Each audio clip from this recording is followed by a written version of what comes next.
You have the right to remain silent. Anything you say can and will be used against you in a court of law. You have a right to an attorney prior to or during any question. If you can't afford one, the court will appoint one for you. Do you understand your rights? When the wolf is at your door, your running's over, that's for sure. He already knows all about you. Cut you down, no matter by you. Now you better walk the line. Real life,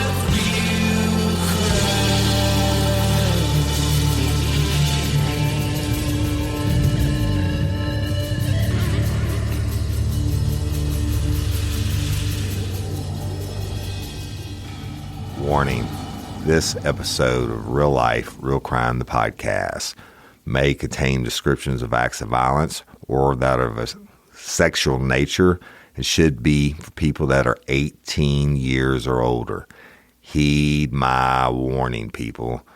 I do not get the facts of these cases off of the internet or from some television show. The facts I'm retelling you were presented to me by the victims of the crimes or the perpetrators who committed the crimes against the victims. My descriptions of the crime scenes, what I saw with my own two eyes. If you're going to get offended, please turn this podcast off now. Thank you. Hello, everybody, and welcome to this episode of Real Life, Real Crime, the podcast. As always, I'm your host, Woody Overton. And we are going to be continuing Scorched, California, the state of California versus Scott Peterson, episode 2, right? I want to give a shout out to all you convicts, patrons, and Apple subscribers. Thank you so much, and love all you lifers, and let's get into it. Now, Scorched is... this case, again, I got to tell you why I'm doing it, but it's just so freaking mind-blowing to me, and that's why it's Scorched, okay? And again, as we go through it, I'm telling the story Woody Overton style, but as we go through it, I'm going to tell you how the prosecution fucked up, how the defense fucked up, how Scott Peterson fucked up, and just everything is so bad. And again, when this case came out, I was a detective. I didn't know anything about it other than the guy was on trial and all this shit and for murdering his pregnant wife and whatever. I caught a glimpse of it here and there, but I never understood the media fascination. And y'all, it was bigger than the O.J. Simpson trial. Now, I understood that one, and I watched it as much as I could because I was working. But I followed, everything from that. Actually, the car chase on O.J. to I remember where I was when the verdict came back. But this case was bigger, and but I didn't know all these things that made it bigger. And I'm gonna share those with you. But I'm gonna share with you from my professional point of view, having been on both sides as an investigator and as a defense expert, how this case is just a tragedy. It is the worst example of American justice. I can't say it's the worst case of justice. Well, it's just bad. Let's say it. And I'm going to tell you how it's scorched as we go through. Now, in episode 1, if you hadn't heard it, go back and listen to it. I told you about the all-American Scott and Laci Peterson and how they came up and met and married and, just everything's a dream. Can't get any better, right? And they're about to have their son, Connor, whose due date is February 10th of the next year. And, but you know what time it is? It's the jolliest time of year. It's Christmas time, right? Oh man, what a great time it must have been for this couple that's been married for a little less than 2 years probably. And they got their baby on the way, and they got careers, or Scott has a career, and Laci is working part-time and taking care of little Connor in her belly, and shit's good, man, right? Holidays until it's not. And well, let me tell you about this. All right. So we'll start 2 days before Christmas. On December the 23rd, Laci and Scott were together, and this is December 23rd, 2002. They're together, and around 5:45 p.m., they go to a place called the Salon, right? And that's where Laci's sister, Amy Rocha, worked. And she was a hairstylist. And every month, they would go there, and Amy would cut Scott's hair. Scott's a good-looking dude. Laci's a beautiful girl. Scott's a good-looking dude, and you never see him when he's shaggy and unkempt, and all the photos and everything that they shown over the years. He's just a well-dressed, sharp-looking American male. But anyway, so he gets his hair cut, gets cleaned up, just like they do every month. And on that day, Scott told Amy, they're talking while he's getting his hair cut, and Amy's like, "Oh, I ordered a fruit basket for somebody's present, right? And I got to go pick it up." And Scott was like, "Oh, where's it at?" And she told him. He said, "Oh, don't worry about that. I'll go pick that up tomorrow. I'm going to be playing golf right by that store. I'll pick it up for you. No worries, right? You cut my hair for free." I would assume it was a free sister-in-law deal, right? And so he tells her that, and she takes him at his word. And then they go home afterwards, and it's a little later in the evening, so they're hungry. What do? They order a pizza, all right? Have it delivered, get the pizza, they eat dinner, and around 8:30 p.m., Laci actually talked to her mama on the telephone. I guess, maybe it's something they did every day. They living right there, and talks to her about whatever. But Sharon said that she spoke with Laci on the phone at 8:30 p.m. All right, and again, they ate the pizza, or ate some of the pizza, and they start to watch a movie together. And during the movie, they both had a long day, so at some point, they fell asleep. Okay? So Amy, being the hairstylist, saw her sister that day when she was cutting Scott's hair, and then Laci talks to her mama on the phone around 8:30 p.m. And of course, Scott. They fell asleep, and it would come to be known later on that these are the three last people that ever spoke to Laci. Let's go to the next day, December 24th, Christmas Eve. Now, this is a time of the year when everybody's going to their families' houses and getting ready for Christmas, and it's a great day, right? Everybody loves Christmas Eve, and they got a baby on the way and everything else, right? Well, Scott said that Laci woke up that morning around 8:00, and she woke up and she ate her some breakfast. She's mama. She's eating for two, right? And baby Connor's in the belly. And so she wakes up, she eats breakfast. And then Scott says he woke up around 9:00. Now, how he knows she woke up at 8:00, no fucking idea. But that's what he said. And he wakes up around 9 o'clock.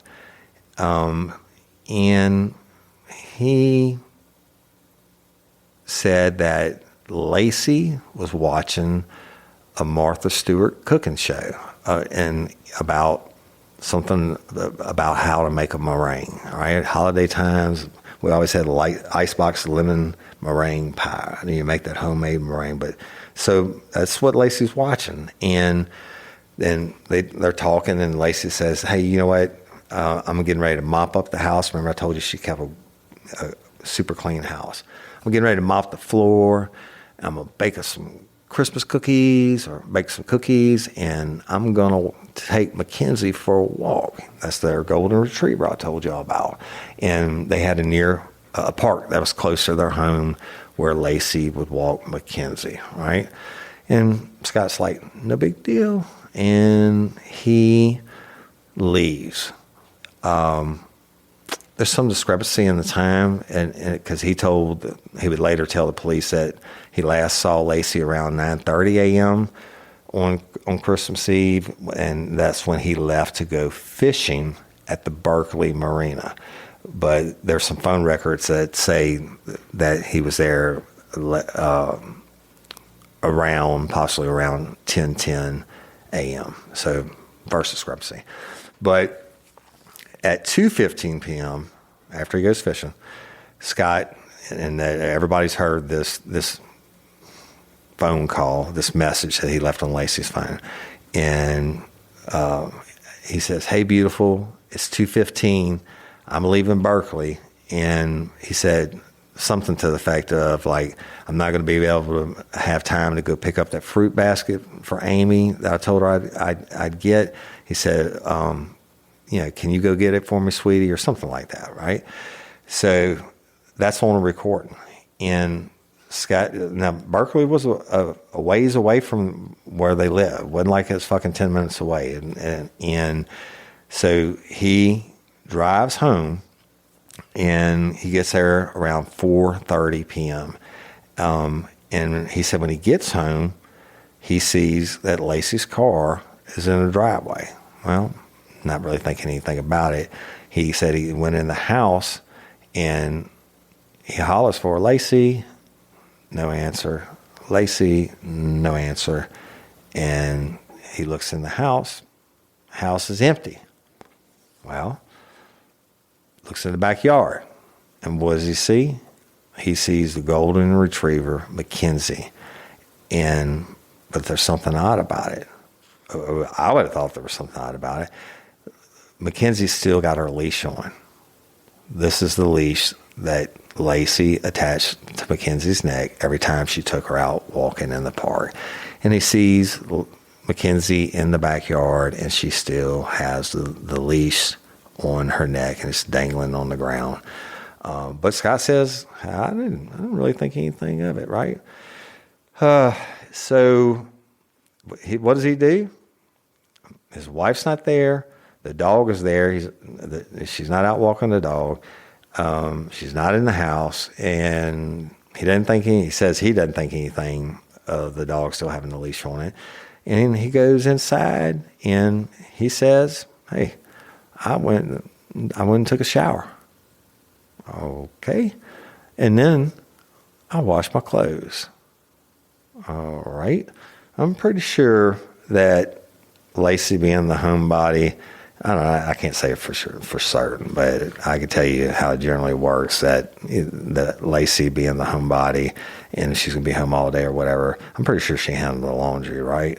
But Scott says he washed his own clothes. And then only after all this time, at 5:17 p.m., he was like, maybe I should check on Laci, right? I mean, he left her a message on the way home, asking her to pick up the fruit basket, but her car's there, dog's there, she's not there, takes a shower, washes clothes, and at 5:17 p.m., he's like, fuck it, let me call Sharon, Laci's mom.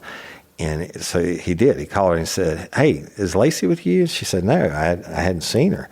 And Sharon says, why don't you check at the neighbor's house? Maybe she went over to one of the neighbor's houses at a bar or something or whatever, and just call her friends. Maybe one of her friends came by and picked her up, and they went to do some last minute shopping or something, right? All plausible. I mean, there's nothing wrong here. I mean, mom's not worried yet, and I mean, I think that's fair, and so they get off the phone. Well, 5:32 p.m. So that's 27, 13, 15 minutes later, Scott calls Sharon back and says, "Hey, mother-in-law, I didn't find her." So Sharon's like, okay, then that's wrong. You know, something's wrong. You checked with your friends, you checked with the neighbors. Yeah, he said, I didn't find her. She said, well, you know what? I'm going to go to the park and look for Laci, where she normally walks the dog, Mackenzie. All right, well, things are ratcheting up just a little bit, not full-blown panic. But so Sharon does that. And at 5:45 p.m., Laci's stepfather, the one that named her Jabberjaws, he is the one who calls 911 and reports that Laci is missing. Stepdad calls. That means Mama Bear is worried, right? Where's Laci? So, y'all, when Laci's gone at this point, she's disappeared. Let's say that she's disappeared. Now, she's 7.5 months pregnant, and Connor's coming on February 10th, 2003. 7.5 months, and look, she was pregnant, and I've seen the photos. So she was healthy, she's big pregnant, and she is missing. So now what happens? Stepdad calls 911, and the police arrive to take the report. And they get there pretty quick. You know, they get there just before 6 p.m. And that Scott tells them the story that she said she was going to go walk the dog. The dog was back with the leash on. And so some of the cops went to also check the park. And some of them, of course, were taking the report at the home. Now, when they're talking to him, Scott said that Laci said that she was going to go walk Mackenzie. And when he last saw her neighbors, Laci, that's that morning before he left, that she said, I'm going to do this, this, and this, and I'm going to take Mackenzie for a walk in the park. Well, you know, the cops are going around the neighborhood, and they talked to the neighbors who live across the street, not together, and they're dear friends of Laci's, right? You know, your up-and-comers like that. I told you about the entertaining in the last episode and all that. You make friends with your neighbors. You live an American dream, and that's part of it. Hey, neighbor, one of them's name was Amy Krigbaum, and the other one was Tara Venable, and both of them lived across the street. And when they asked them, said, hey, have you seen Laci? Scott said that she was taking Mackenzie out for a walk today, and that he came home, didn't find her, starts to look he found Mackenzie in the backyard with the leash on. And they were like, no. And you know what? I don't know that she would have been walking the dog because she hadn't been walking the dogs she hadn't been walking Mackenzie for weeks, because she was so pregnant and didn't had the energy for it or whatever. But that's what she's told her two friends. I mean, when they asked her, said, hey, how come you haven't been walking Mackenzie? And they were like, Laci said, because, you know, the pregnancy. And again, y'all, they told the cops she hadn't been seen walking Mackenzie for weeks. All right. So, the phone records came back, and they showed Scott checked his cell phone voicemail at 10:08 a.m. And this one, I'm going to start skipping around a little bit, but I'm going to go back to the same thing, so bear with me. And he checked his voicemail at 10:08 a.m., but then after that, he had no activity on his phone from 10:08 to 2:15 p.m. when he called Laci's phone and left that, "Hey, beautiful, can't get the fruit basket, be a little late, whatever." And that's 11:08, 12:08, 1:08, 2:08. That's over 4 hours that he doesn't use his cell phone, not for anything. So, and Scott told the cops that he'd gone fishing, and we'll get into that in a second, and that he did not call Laci to let her know that he was going fishing or that he had left the area before he left her that voicemail. So he never, not once to this day, had called Laci's cell phone after that phone call, "Hey, beautiful" phone call. Can you go pick up the fruit basket for your sister at 2:15 p.m.? He never called Laci's cell phone ever again, even after he knew she was missing. Now, when you get home, the car's there, Mackenzie's in the backyard with the leash. I take a fucking shower, wash my clothes. Later on, I'm going to call mother-in-law. Then they get worried, or mom gives them some good advice, and he calls back 15 minutes later. I did that, can't find her. And what the fuck? Why didn't you call her, Scott? Why didn't you call Laci to see where she's at? Why'd you call mother-in-law? Oh, something's not right, right? Stick with it. All right. Hey, ladies, are you feeling overwhelmed by hormonal changes?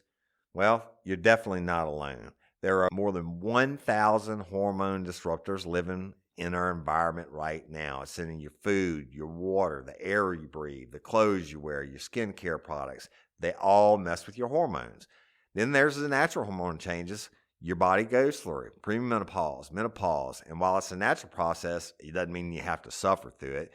The good news is you don't have to suffer through it anymore, because now you have Hormone Harmony, a formula made only with herbal ingredients that are shown to reduce hormonal symptoms in women of all ages. Hormone Harmony is not just a hormone support and supplement. It's become a phenomenon. Women can't stop talking about it on social media.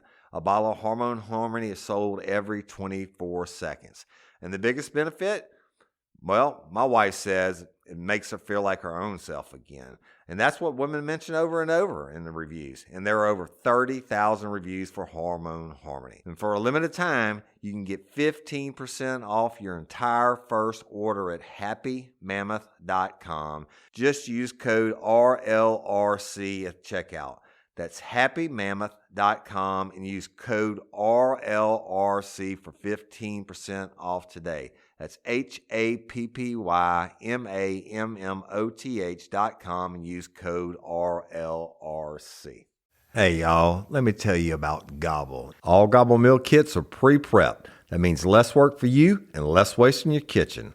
Their meal kits include everything you need so you can save time at the store or just skip that trip entirely. I got the box in and I had 3 different meals. I had a Kung Pao chicken, crispy fish tacos, and a beef bourguignon, however you say it. But let me tell you about the classic beef bourguignon. Look, it came with beef pot roast and a beef broth concentrate, red wine demi-glace, cremini mushrooms, cipollone onions, mashed potatoes, baby carrots, and rosemary thyme butter. It was so easy to make. Literally like 15 minutes it took Cindy. And let me tell you something, and all the dishes were fire, but this thing was like a taste explosion in my mouth. It's just unreal. We've got to spend more time together and more time doing the things we love because everything came in this one single box right to my door. So see what a difference Gobble will make for your household. Right now, they're offering my listeners a fantastic limited time deal. You get $120 off across 4 boxes, plus free shipping and free cookies. And let me tell you, those cookies, I ate one that was sin baked and it was delicious. Go to gobble.com/real life. That's GOBBLE.com/real life for $120 off your first 4 boxes. This offer is not available on the home site, so don't miss out. This is genius. It's taste explosions in your mouth like you never had. Never call, y'all. Call everybody else, but never call Laci. So, anyway, what he did do when he got home, and this is according to his own words, what he did do was he found Mackenzie in the backyard with the leash on and not calling Laci. He said he dumped a bucket of mop water and that he placed the mops outside, 2 of them, and that he took off all his clothes, including a sweater, and put them in the washer and started the machine. Then, hey, I'm fucking hungry. Not worried about Laci yet. I'm hungry. He eats a snack. He eats some of the leftover pizza that they had the night before they watched the movie. Then, well, fuck it. I'm a little dirty because I've been outside in December fishing, and I'm going to take a shower. Goes and takes a shower. And then it was after the shower, I told y'all that he called Laci's mom. Later, Laci's stepdad called the police. So when the cops, I told you naturally some of them went to the home, and let me tell you what they saw. When the patrol officers, uniformed patrol guys, first get to the house, they saw several things. They're just observing. They're not really trained in any, as homicide detectives or whatever, but they're cops. And you're very observant, and you look at things, and you make notes of things in your head. And then if sugar turns to shit, as it does in this case, you will recall these things, and you think, it seems a little odd. One by itself, no big deal. Put 2 together and 3 together, it makes a big deal. So they saw, they said the scene was so strange that what the things that they saw made them call their sergeant. Now, I worked uniform patrol, and if I ever had to call my supervisor, it was something was fucked up, right? And I would only call him when I knew it was going to be bigger than what I could handle. Other than that, the supervisor never heard from me, didn't want to hear from me, and just knew I was handling business. But at a certain point, I know my supervisor, I'm like, I look at these things, I'm like, fuck me, something's not right, let me call Sarge. So you call Sarge and you tell him what you see, and you know what the sergeant says? I trust what you're saying. Let's go ahead and call the homicide detectives out. Okay? We don't even know where she's at. Scott hadn't even called her cell phone, but the uniform patrols guys, and I'm going to tell you what they saw, but they call Sarge, and Sarge says, ooh, this might be a bad one. Let's call the detectives, right? And because they believed this was going to be a shit show, and it was going to has the possibility of turning into something besides the run-of-the-mill typical missing person report, right? One of the cops had found the 2 mops in the empty bucket that was still wet outside the door. That was one thing they saw. Also, when they were looking in the house, they didn't search it, y'all. They probably just look around and make sure Scott didn't miss something, I guess. But they saw that the floor had been recently mopped, or looked like it had been recently mopped. Well, you put that together with the mop buckets outside and wet mops, and that's a reasonable conclusion. And so they asked Scott about it. And Scott said, oh, yeah. I dumped that mop bucket when I got home. Okay. Then they're passing by the bathroom, and they look in, and Laci's curling iron is on the counter. No shocking thing there by itself. Let's keep rolling. And they also noticed there was an open bottle of ranch dressing on the kitchen counter. All right. Laci, fastidious homekeeper and all that. Well, maybe Scott left that open when he's having a snack. But because also on the counter was the pizza box from the night before. And when Scott was asked about it, he said, yeah, that's what I ate as a snack. Right? I told you I ate a snack. But check this out. Now look, when you're walking around as a uniform patrol guy, you're not going to say, hey, look at this, look at this, look at this directly to Scott. If you see one thing, you know, like the mops, whatever, you might let it go until you see the second thing, and then you see the third thing, and you come back and you know what? Tell me, the floors look like they've just been mopped. Laci's been gone, or we assume she's missing. Tell me about that. So he answers it. And they see the open bottle of ranch dressing. He answers that. You know what else they saw on the counter? Now, y'all younger ones won't remember this, but we always had phone books, okay? And back in the day, the yellow pages were the shit. That's when I had my PI business. I took out the biggest ads, bigger than the big firms, and I would cut their prices, right? But you'd go to the yellow pages to look for everything. The internet wasn't, although it was coming into it, where everybody would Google shit by then. I don't even know Google was around. But you still had the yellow pages, all right?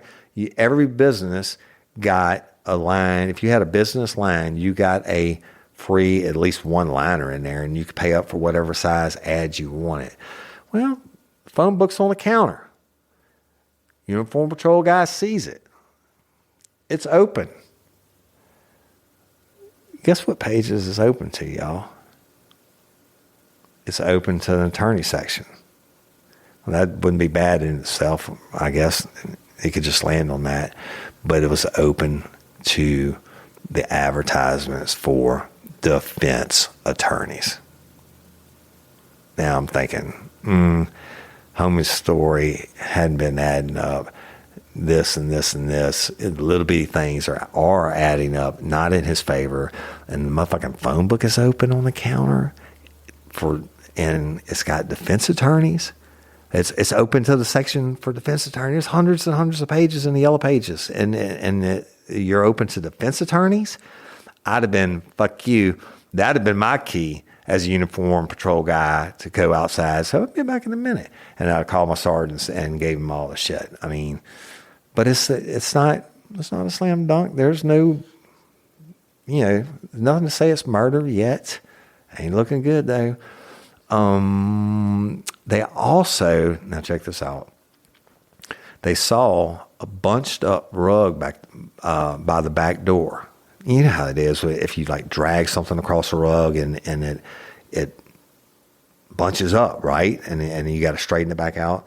They see this rug by the back door and it's bunched up like that. And they described it as looking like something heavy had been dragged over it. And that's not, you could say that, the cops were overreaching, stepping their boundaries. That, hey, they didn't know Scott Peterson. They were looking at this rug and say, well, that reminds me of one time I was pulling a rocking chair and it pulled the rug over like that. And then that's what they said. And they see it, and Scott Peterson sees them seeing it. And what does he do? He hurries up and he straightens it back out, flattens it back out. And then when he did that, that took away any chance. And of course, hindsight's 20/20, but it took away any chance that the prosecution or detectives would have had to photograph that rug bunched up in the direction as if something had been dragged over it towards the back door. And this will come into play in a little bit. Now, as they're trained to do, they go around the home and there is no evidence of a break-in. You're looking for this, right? You want to see this. And Scott should have done this. There's no evidence of break-in. There's no broken windows, no broken doors, no busted locks. And in fact, they found Laci's jewelry and purse hadn't been gone through. Jury, I mean, if it was a robbery, jury would have been taken, and I don't know what female leaves home without taking their purse. But they're untouched, okay? So the uniformed guys go back to Scott and say, hey, man, can you tell me what happened again this morning? And Scott replied in quotations, I was fishing. And y'all, what does he do? It's like he was waiting on the fucking question. As soon as they asked him, he said, I was fishing, and he whips out a parking receipt for a marina without being asked. I mean, fuck. Okay, that you can go either way on that, but me, on top of everything else I've already seen, I'm like, this is really fucking stupid, and my alarms are going off. So, I'm gonna give you this conversation. I'm gonna come back to it. So when he whips out the receipt for the marina, right? And I was fishing, whips out the receipt unsolicited. And then he has a conversation with the officer Spurlock, and who this guy that loves fishing. He's a big outdoorsman like me. And so Spurlock says, well, what'd you go fishing for? Right? Spurlock's doing a little fishing himself here. He wants to see, he's gauging Scott's reaction. He wants to see what his answer is going to be. He wants to read his body language. And he said, what'd you go fishing for? Peterson?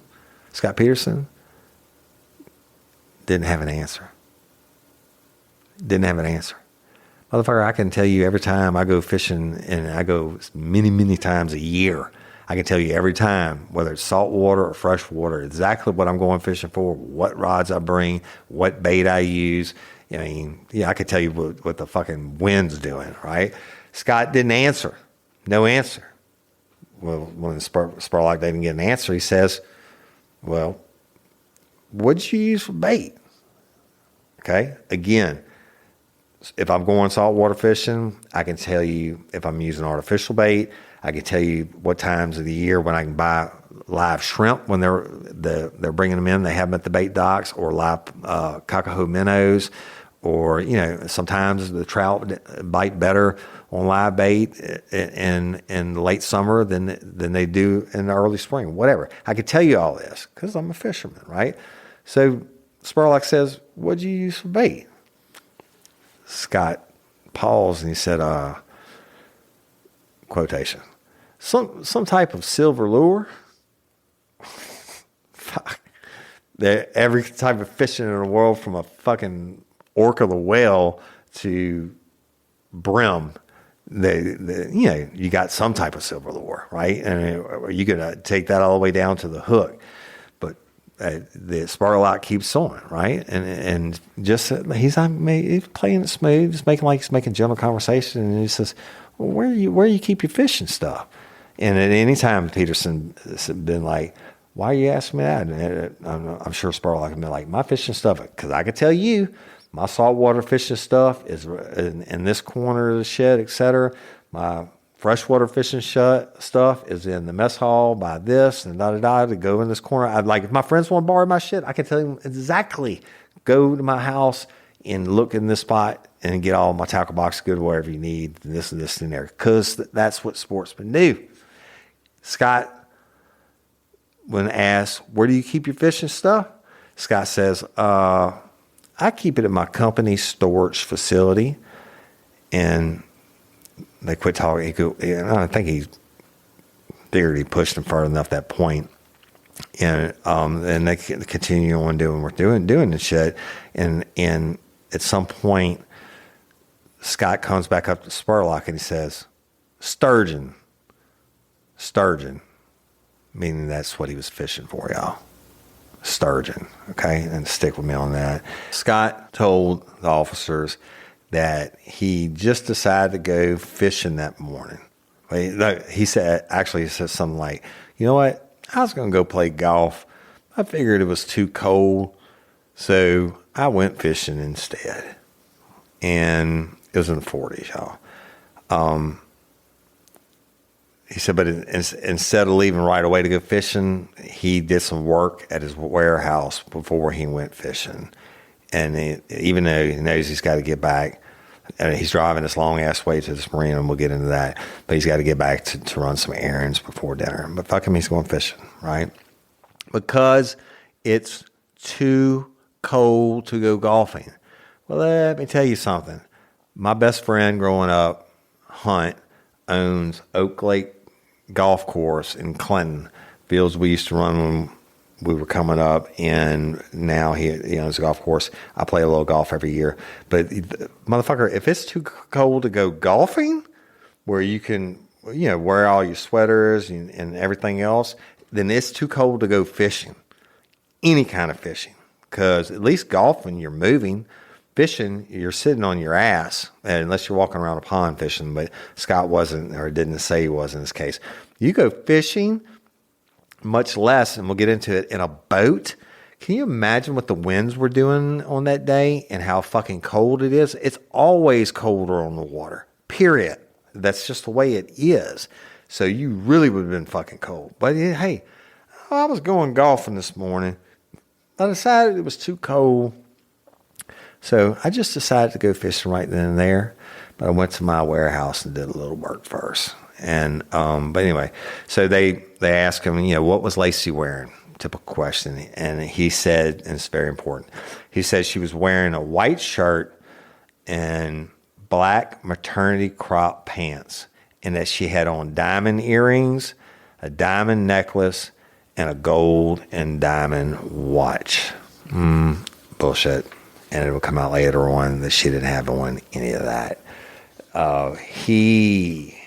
Peterson says to the cops, he said, I called Laci's cell around 2:15, but never after that. And even though he came home to the empty house and her car still in the driveway, by this time, I told y'all they had called their sergeant. By this time, he gets on the scene. His name is Sergeant Durfelt, and they go outside and they give him the full Monte, right? About the fishing story and everything else and all that, everything that's not adding up.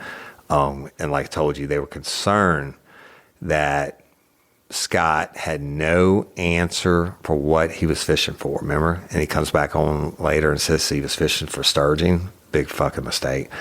Or what bait he used. Oh, it was some silver thing. And when where'd you go today? He unsolicited whips out a receipt for Marina and says, I went fishing. And he whips out the receipt without being asked. Nobody, why do you need, okay, I get some people keep receipts. Me personally, I don't. But you whip it out without being asked. And a big one, and this is for everyone, I think, is the fact that Scott did not call Laci at any point after he realized she was missing. And he never was the one to report Laci missing. It was her stepdad, Ron. Remember, the guy that called her JJ. They're telling all this to Sergeant Deerfeld. And they said, hey, you know what, when Scott got home, he cleaned himself, he took a shower, and he washed his shit before he called Laci's mama. And this is a kicker for me, when they're just kind of nonchalantly walking around, talking. One of them would be getting Scott's information. The one uniform patrol guy sees the fucking phone book, open the yellow pages for an ad for a criminal defense attorney. That's a bad one. But it's not proof, but it ain't good. I never would have asked him about that, y'all, at this point, especially a uniform guy, even a detective at this point. I would have never asked him why was that phone book open to a criminal defense attorney, because then you run the risk of putting him on the defense, right? But they also told the sergeant about the bunched up rug near the back door, and that when Scott saw them see it, he straightens it out. And during the searching around the home and stuff, and they're looking at the vehicles. Scott was worried that his car door was going to hit, when they opened it, was going to hit his truck and scratch it. Motherfucker, they're there looking for your wife. Why are you worried about that? And I'm pretty sure they were going to be careful of it anyway, but that again, it's the totality of circumstances, y'all, that you're worried about the little things that don't matter. So Sergeant Deerfelt, I mean, he was listening to all this, and he's like, okay, this is fucking legit. And he calls the homicide detectives. So we got to call homicide, right? And this is not really scorched. It's kind of scorched, but not really.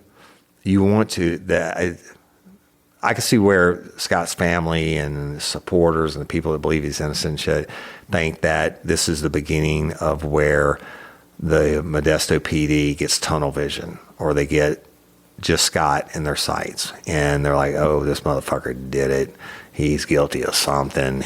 All the small stuff isn't adding up. Call homicide. Bring in the big guns. Hey, y'all. Changing my wardrobe from summer to fall, it's never easy. Luckily, Quince offers timeless and high-quality items I adore. Ensure my wardrobe stays fresh and I don't blow my budget. And there's nothing easier than going to Quince and choosing these high-quality items, like cashmere sweaters from $50, pants for every occasion, washable silk tops, and so much more. The best part? All Quince items are priced 50 to 80% less than similar brands. By partnering directly with top factories, Quince cuts out the cost of the middleman and passes the savings on to us. And Quince only works with factories that use safe, ethical, and responsible manufacturing practices and premium fabrics and finishes, and I love that. I got the stainless steel Link Apple Watch band for $59.90. It's heavy duty, it's awesome, and it's like $100 less than I could find anywhere else. And I also got a 100% organic cotton fisherman quarter zip up sweater. The color is alabaster. Man, I can't wait to wear that this fall. And Cindy got the Mongolian cashmere boat neck sweater in heather gray. And I'm telling you, these are classic pieces at a fraction of the price. Make switching seasons a breeze with Quince's high-quality closet essentials. Go to quince.com/RLRC for free shipping on your order and 365-day returns. That's QUINCE.com/RLRC to get free shipping and 365-day returns. Quince.com/RLRC. You'll thank me later. Spark something uncommon this holiday with just the right gift from Uncommon Goods. The busy holiday season is here, and Uncommon Goods makes it less stressful with incredible hand-picked gifts for everyone on your list, all in one spot. Gifts to spark joy, wonder, delight, and that's exactly what I wanted feeling. Hey, y'all, I ordered a super cool piece. It's a candle with a sculpture of LSU's Tiger Stadium on top of it.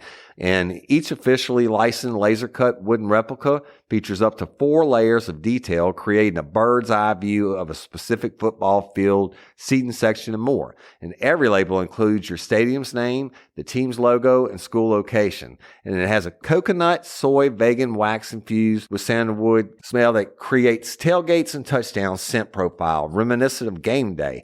It's invigorating like fresh cut grass and nostalgic like smoke from a pre-game grill, and calming like the crisp autumn air of a new semester on campus. Y'all, I love it. I have it at the base of my TV, and I'm ready to watch the Tigers play on Saturday night, right? Uncommon Goods. Look, when you shop at Uncommon Goods, you're supporting artists and small independent businesses. And many of their handcrafted products are made in small batches. So shop now before they sell out this holiday season. Uncommon Goods looks for products that are high quality, unique, and often handmade or made in the U.S. They have the most meaningful, out of the ordinary gifts anywhere. They even have gifts you can personalize. From holiday hosts and hostess gift to the coolest finds for kids, to hits for everyone from the book lovers to diehard sports fans. Uncommon Goods has something for everyone, not the same old selections you can just find anywhere. And with every purchase you make at Uncommon Goods, they give $1 to a nonprofit partner of your choice. They've donated more than $3 million to date. So to get 15% off your next gift, go to uncommongoods.com/RLRC. That's uncommongoods.com/RLRC for 15% off. Don't miss out on this limited time offer. Uncommon Goods, we're all out of the ordinary, right? I get where they would think that, but that's not true. If I was a homicide detective on duty and I don't get this, you never call me about this shit, and I get it, I mean, you're going to get it sooner or later, as you'll find out in the story. If I get this motherfucker 3 days later, and because there's a report comes in or whatever, and you didn't call me out in the field when the shit was fresh, and I could get this guy when he's fresh, I'd have tore your fucking ass up. So, but they did what was right. They're erring on the side of caution, but Scott's side, later on says, they were focused on Scott from the beginning. They never worried about anybody else. Well, that's not true. They were focused on the fucking evidence, and they were doing their jobs. And at this point, I will absolutely say that they did not rush to judgment. They're simply in the beginning stages of what investigators do, and they're following the evidence. All right. So, okay. I'm going to tell you how I know they weren't just focused on Scott. And despite calling the homicide detectives, they had officers like not doing a grid search, but they had them searching the shit out of that La Loma Park, right? Because that's where he said she went walking. And they canvassed the neighborhood. They knocked on every freaking door looking for Laci. They looked in bushes. They looked in people's yards, whatever.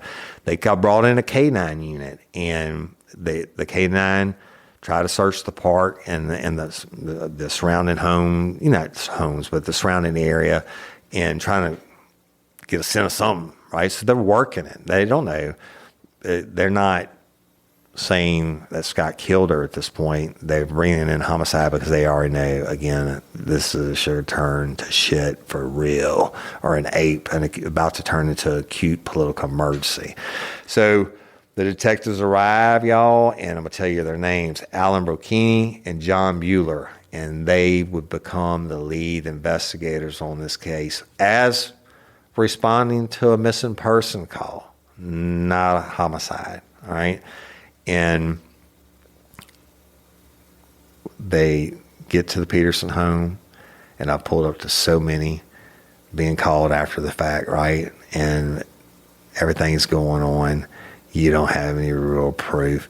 But they get there, they get briefed by the uniformed guys or the sergeant, and then they go in to take their first look, and they have their first meet with Scott Peterson.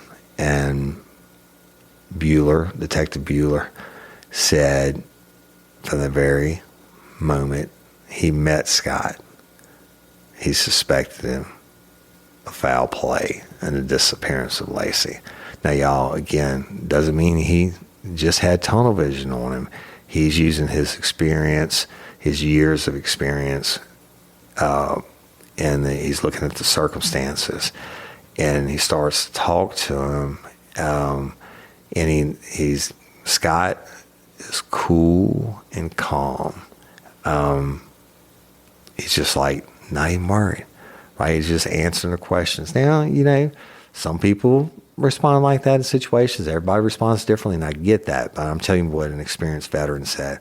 He said I was a little bit thrown off by his calm, cool demeanor and his lack of question. When they got them questioning, Scott didn't ask him, everybody. It would be like, what are you going to do next? Or when are you going to call me back? And, how can I get in contact with you? Can I have a card?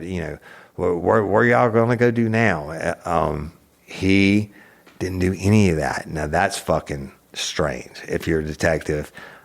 And he's not concerned. And when you've been doing this for years and hundreds of people have asked you those same questions or some type of questions, you just get done answering the questions, and you answer them very politely and a little bit arrogant. That's what Bueller described Scott's behavior as. He said he's a strange combination of polite and arrogant. and distant. So anyway, he said he just didn't seem like a man who was crushed or even greatly disturbed by his wife's disappearance and possible death, right? And everybody disappears could be dead. Yeah, we're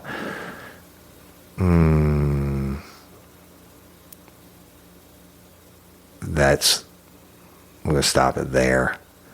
We get into the meat of the matter. So the detectives are on the scene. You heard his initial statements. You heard the initial description of the home and everything else. And Scott's cool, calm, and collective. Never called Laci. Man, if it was my wife, I think if it was anybody's wife, and she's 7.5 months pregnant, I'm going to be fucking ripping shit up looking for her. You would be ripping shit up looking for her. You certainly going to be blowing her phone up. You know, where's the phone? You'll be blowing that fucking phone up. Nope. He went fishing. And he didn't call 911. I'm going to conclude this episode. Next week, we're going to get into it again. Everyone will take it step by step, and I'm going to tell you what's scorched. And now I'm laying the groundwork for things that were done and weren't done. And remember, I'm going to tear up ass on both sides, okay, on Peterson's side and the cops. Thank y'all for liking and listening and sharing, and I love and appreciate each and every one of you. The Real Life Real Crime Community app, y'all go download it. It's got all kinds of shit in there, merch and forums, and I go there every day and answer it. Miss Barbara Blunt's cold case, y'all keep calling in your tips. I said it last week, got new tips this week. Great. No tip is too big, too small, or too over-reported. All right, and we're going to follow them up.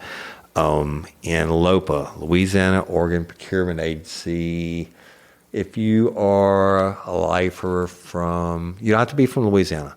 LOPA, Louisiana Organ Procurement Agency, nonprofit. They save lives every day. People are dying every day waiting on organ transplants. People, and I've met these recipients. I've met the host families, the hero families, the people who've donated. You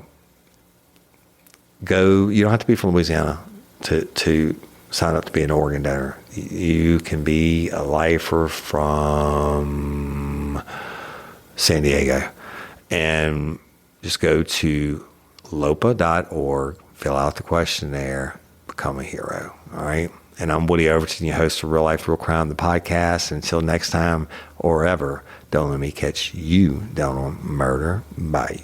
Peace.